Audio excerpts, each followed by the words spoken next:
game I'd ever have to cast. I don't even know where people will go. It's Destiny Wire here in this match. Okay, Neil de Guzman. Okay, it's a typical lineup. Okay, great. It's the typical lineup. Pakira on the jungle, Nathan gold lane. Because, you know, you could argue that Nathan could go jungle, Pakira gold lane. There's a lot of things to flex on the side of Bren Esports, but they go for the fundamental things. And Echo, they did put Yaoi on that Akai. Oh, he's back on his own hero. Bren Esports up against Echo in the first game. Who gets a higher advantage early game this time? Yeah, that is a big question. Move Vote up. it now. And right now, Carl TZ obviously going to be able to lean towards that damage, the tank damage here. Yeah. But here's the thing that they can kind of abuse on Bren Esports. Their crowd control is single target. Yeah, that's one big problem. Yeah, that is huge. Owen only has one AoE stun or knockup, and that's not enough for most scenarios. So they're going to have to, if they want to win, Bren has to play around that. Just want to highlight Sanford, you know, duking it out against Baptiste, even committing the Petrify to be able to win the 1v1 matchup up against the Roth, which puts Sanford on a better pedestal, because right now what he can do is just clear the wave and not care about the Diroth at all. See? Comment down your Smart Power predictions right on the chat. You might win something out of this game, because how are we analyzing this? Is something different. Someone's being trapped in 4. Look at that. It's basically what I said. You take out that single target, crowd control, and where's the team fight from Bren? It's non-existent right now. Yeah, there's no skirmish potential coming out from the boys in yellow, but right now Echo, they're doing what they did yesterday, relentless early game aggression, even trying to invade behind the XP lane of Lapteezy, and right now they have full control of the turtle. It's just a matter of Kyle Teezy being able to secure the retribution. Sanford is in the front lines. This is the bump to Pakito, by the way. Oh. That's what you're talking about there, that damage output, but Carl TZ does not care that much as long as Yaoi can actually zone out well. And that's going to be Bren left hanging there after that turtle. Are you freaking serious? Carl TZ was so confident, he didn't even use the retribution that turtle fight. He retrieved the green camp. Oh my gosh, you're See? right. He was like, okay, I got turtle, I'll retri you, just so, you know, people can see that retribution is on cooldown. Yeah. It could be actually a bait. And Carl TC became that calculated. Bren Esports Dynasty, long active in MPL history, 10th season now. This team has been existing for so long. Yeah. Creating players out of potential. And there you go. Flapteezy might be in trouble here. Sanford He's playing evading around it. with fire. He's alive. They're going to be able to survive there for a bit. Kyle TZ is here for the backup, but I don't think Flapteezy actually needs it. They're going to be able to get out alive, but don't forget, Echo is still getting some of that gold plating. I mean, Sanford started that play on the right foot, but he messed up the eye for an eye. But it's okay for Bren Esports because Flapteezy will be able to live. Oh, a little bit of a trade here, possibly on top side. Ogwen just flexing off some of that tankiness. And able to kind of just chill. And chilling is actually what Super Marco wants right now. As long as they don't become explosive in that top side, that's what the Nathan wants. Kind of looking. Benny? Benny? What is he doing? Top lane? Top lane, Benny Cutie! Oh, it's a 1-for-1. I love it. And it feels like that's just Benny just flexing that I can kill you under your tower. Maybe that's a little bit of a mental warfare happening right With there. a Lunox. With a Lunox. See?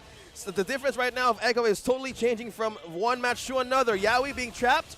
Oh man, Fuse in trouble here. Gets blown to bits after the rough waves. Yaoi, a bit of a blunder there. Actually will be able to lock down Ogwen in the end. And that's Echo for 2. You harped on this rock hard. Echo has so much crowd control versus the only AoE crowd control of Bren Esports on Ogwen. And you see the stark difference. Echo just kept on engaging against Bren Esports, and they have nothing against that. And you saw the combo from Carl TZ earlier alongside with Sanji. You get in, you get the taunt. Sanji goes in, doesn't even need to use a Petrify, and he gets that kill onto Few. Everything is so calculated in the whole ecosystem play.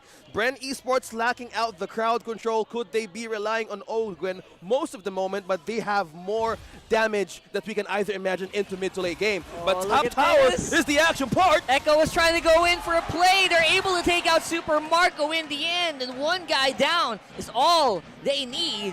That's a 2K goal lead already for Echo here, and taking out one of the most important damage dealers from Bren, which is, of course, that name. Man, again, this is the confidence we were talking about earlier during the first part of our panel discussion. You know, this is just Echo playing Bren. This is painful to watch. Look at that. Just no answer at all from Bren Esports. This is just constant outplays from the Orcas, and Bren Esports have no answer. Carl TZ! Carl Bism strike! They are just flexing.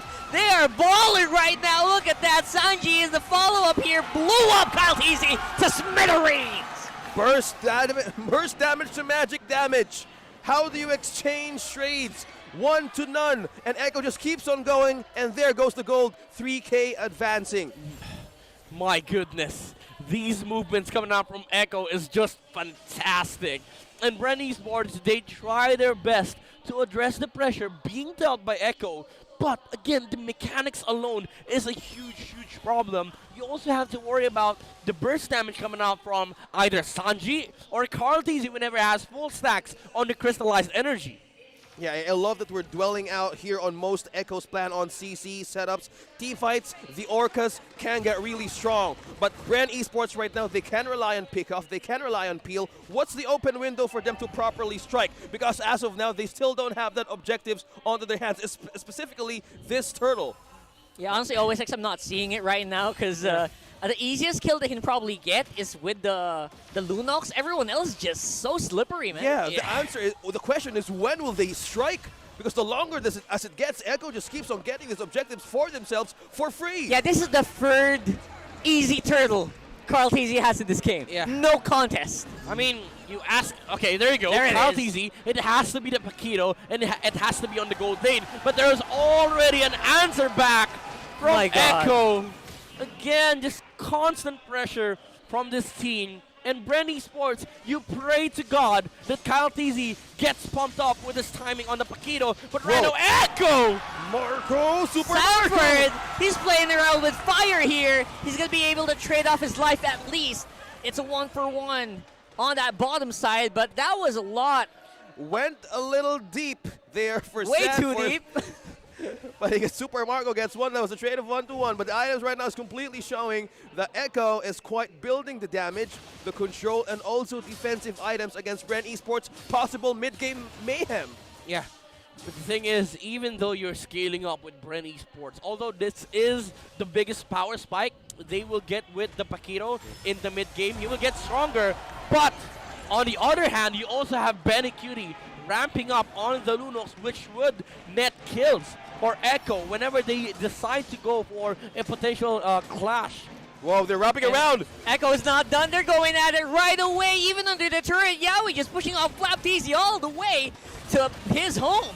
And right now, it's still ongoing. Look at that. Even though they are kind of low on HP, the crowd control is not going to be present, which means Bren might have to open it here. Small one here. Appraiser's Wrath not going to be able to take out Flap TZ, but Benecutie is here to maybe pick up someone if they don't back off. Looks like for now, Bren will play it safe. Speaking of playing it safe, Bren Esports still holding dear to this first-tier tower that they don't want to open for the jungle camp of Carl TZ to take, because there's a lot of ways that they can actually fight back. But now, if they keep on waiting, how will they answer with damage? Flap TZ spots one. Ooh. Oh, there it is. Look at that. I think that's exactly what they should do. Just go ahead and try to kill Sanji. We know it's a very difficult hero to kill, that Kadita, but you have to try, right, at this point. Yeah, but the Lord, though, Echo, Carl TZ, he has his eyes set on the objectives, while the other players on the side of Echo just confuses Bren. Whatever they want to do, we are here in front of you, while Carl TZ secures the first major objective of this game. Yeah, straight. 9 minutes straight. No contest. No contest. Talk about map coverage, talk about pickoffs. Bren is on the mercy of peel and pickoff. But the response and how Echo is seeing this in the macro scale, nobody left behind. Up against Bren, is the items enough for them to handle Echo's damage, CC, whatever you call it? I mean, yes, Bren Esports could scale, but look at the items going on the side of Echo. Carl TZ already has the Radiant armor completed. up against Super Marco. So the Neon is already negated towards the scaling. And one thing is for certain, I think Fredrin will be able to get his hands on the Athena shield just to be able to make sure that he sustains also the Fettered Air Strike coming out from Few. And there goes the Tier 1 turret of Bren Esports opening the camp. It's a against huge Kyle diff, Teasy. man. Yeah. At this point, Benicudi has the Holy Crystal locked in, so watch out for a big play for sure that's going to come out. I'm pretty sure he's just going to fly straight to the faces of Bren the moment he sees an opening. The Benedidi. The Benny Didi. Correct. Or Correct. the Benny Cutie. Oh, still works. Yeah, it works. Look at Echo. We got a 5-man rotate here. They could try to go for a pickoff, but Bren right now playing under that tower. Sanji on the side looking for a huge breath of the ocean. Will get knocked up and taken out. That's a shutdown by Flap Teasy and a setup by Ogwen. But look at that. Echo, they're still fighting even though they look like they are in a disadvantage. They still come out with a 1-for-1. The man with the patience, Benny Cutie, didn't even He's commit not any moving. skill. He's not showing off, and he will get Oh, picked no. off here. Oh my goodness, that's a kill by Super Marco. A misplacement right there for the Storm. Benny Cutie was patiently waiting for a good time to strike, but that was Bren seeing opportunity to fight back. Yeah, maybe a little too patient that moment. I mean, Echo, they had a fantastic start on that team fight. Sanford landed a beautiful, like the final blow into Petrify on Bren Esports. The damage wasn't enough, however, because Benny Cutie was waiting for the perfect timing to go in with the flicker play. But Bren Esports, there you go. We see the confidence. They went straight up into the face of Echo, and they knew that they had the team fight up their bags, and they found Benny Cutie on the bush. Oh, it's just dangerous. They need to have good placements if they want to go up against Bren Esports, because heading to late game, they're really buying time to get these items in. What they did there on how Ogun managed to spot one, the burst artillery damage of Few could get deadly if they wait for that long to happen, because they could actually think of an ambush play from the back line, but who could actually do that for Echo? Imagine being able to play this long without like losing a major inhibitor. That's pretty big for Bren. Yeah. Losing every objective except for your inhib. I mean, for Bren Esports, there is still that fighting chance that they have against Echo if they, if they look for the proper target.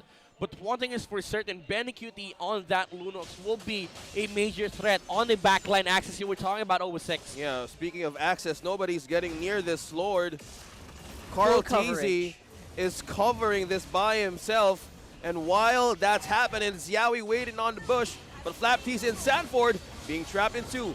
Yeah, looks like Bren is happy to take that trade on the bot side, so getting at least some gold on their side. Yeah. It will be a bit of a difficult defense, but don't forget, Few is on the Farsa, so there's going to be a lot of clear here. It is a 12-minute Lord, however, but there is a Farsa indeed, and also a Nathan on their side. And also, Oakwin can set up for a potential flicker play if Echo decides to go for the push. But again, the problem is still the same. If Carl TZ stands on the front line, it's hard to find the Lunox on the back line. You need to be able to gather information for the side of Bren Esports to be able to land beautiful spells and get the right target on the side of Echo. Oh, I love that you mentioned Vision, but how will they get it? That was beautiful. Super Marco was the first target. Yaoi had no hesitation whatsoever. And there goes the Lord. There goes the charge. It's not going to be though. Oh my goodness, look at Few. He evaporated to the belly. The Betty QT. That's it. That should be it, right? Echo's calling it. Yeah, They're it's going to be a bit slowly difficult. Getting tower locked in. And there it is, Betty Cutie with one last darkening. Kaltizi, one more minion to clear. Will they be able to hold? Kyle! He takes out Sanji. It's not over. It's not over yet. Not Koji's over till holding it's the line. over. Energy eruption there. Kaltizi playing around here with fire near the turret. Ogwen just melts to the damage. Marco! He's going in for the save. He's got some good damage. Kaltizi, he smells blood. Low HP Yaoi. Let's go for it. And that is going to be the rest of Echo just bleeding from that retreat. Kyle Teasy saving the day here for Bren Esports. Wiping out the minion wave, pushing it back, and taking one on the side of Echo, delaying the push. And right now they're fighting with three people on the side of Echo. Who is the target right now for Bren Esports? They captured Super Marco on the first attempt to clear the last turret in Bren Esports base. Right now, this is the late game damage that we're talking about. They have no setup, but they can counter punish. Yeah, I mean, most people would expect that the game would over, but Bren knows that there's no tower damage leader on the side of Echo. That's why they're able to defend that way. They knew that if they can hold out the minion wave, they will be able to get another chance and shot at Echo. Looking at the lineup of Echo right now, the only reliable damage dealer when it comes to tower damage is Sanford. And even himself, he cannot get close to that range, because if he does, he has used up a lot of spells, a lot of dashes, and you are at the mercy of Ogwen, Few, Kyle TZ, and Super Marco. There's a lot of controls that can, mess up with the dashes of, of Sanford. Yeah. That's the trade-off that you get if you go for a Lunox gold lane, right? That's Bren Esports completely have a switch from 1 to 5. If somebody attempts to step on the line, they just currently burst out 1 or even 3. But that's the problem. They can do either split push, as you've mentioned, Midnight, because their tower destruction as of this time is getting really strong. Yeah, for Bren Esports, they need one fight, and for Echo, they need to be able to survive Bren Esports. Look at this. Finally, Bren Esports are able to get near an objective without Echo just wailing on them. This is actually pretty big, considering that they are now a bit of ahead in terms of control near the bushes. Yeah, just from 5k goal lead of Echo a few minutes ago, it turned to 2.6. That's comeback slowly being in the hands of the Hive. Bren Esports seeing windows of opportunity, and this could be a Lord dance. This could be a Lord fight. One major push can break down Echo's momentum here. Echo already used up their concealed play. Yaoi is out in the open here. He locks down Ogwen. There's no chance for them to go for the CC, and that means that Call TZ will take out that Lord quite easy, but the fight is still ongoing here. Lots of damage being dished out by that Nate. This is the reason why it's a really, really strong pick right now. Call TZ already using the Appraiser's Rat. Damage might be quite low. Bendicu is also in danger here. He uses Brilliance to get out. He gets a kill. What is happening? But I think could be Bendicu going down. Bren's space is open! Bren's space is open! Look at your base! Oh my goodness, Ogwen! He's working on it! I don't think it's enough! Sanford! It happened again!